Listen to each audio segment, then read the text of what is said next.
प्रधानमंत्री नरेंद्र मोदी ने रविवार को देशवासियों को रमजान की शुभकामनाएं देते हुए मुस्लिम समाज से अपील की कि वे देश में कोरोना वायरस महामारी को खत्म करने के लिए रमजान में ज्यादा इबादत करें।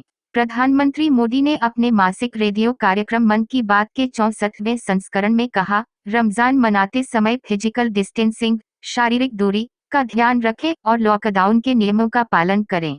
प्रधानमंत्री मोदी ने कहा, बाजार में निकलते समय आस पड़ोस का ध्यान रखें।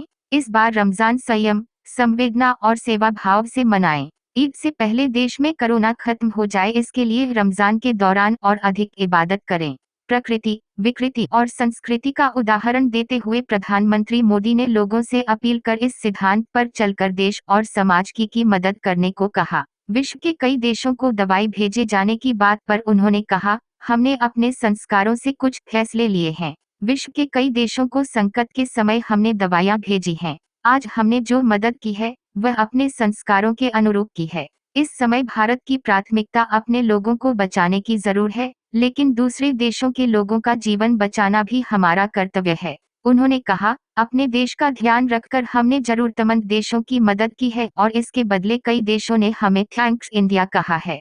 आयुर्वेद की प्रासंगिकता पर बल देते हुए प्रधानमंत्री ने कहा, हम कई बार अपनी शक्तियों को नहीं पहचानते हैं, लेकिन वही बात यदि रिसर्च के आधार पर कोई दूसरा देश बोलता है तब हम उसे स्वीकार करते हैं। उन्होंने कहा, आयुष मंत्रालय ने कुछ दिशा निर्देश दिए हैं, उनका पालन करें।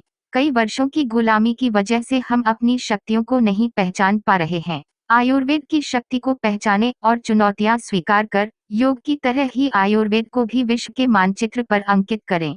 देश भर में रविवार को मनाए जा रहे अक्षय तृतीया पर्व की प्रासंगिकता पर प्रधानमंत्री ने कहा, भगवान श्री कृष्ण ने सूर्य देव के माध्यम से पांडवों को अक्षय पात्र दिलवाया, जिसमें अन्न कभी खत्म नहीं होता था। उसी तरह देश के किसानों की वजह से देश का अक्षय पात्र आज भी भरा हुआ है। प्रधानमंत्री ने कहा, आज विश्व के इकोसिस्टम के बारे में सोचने का समय है।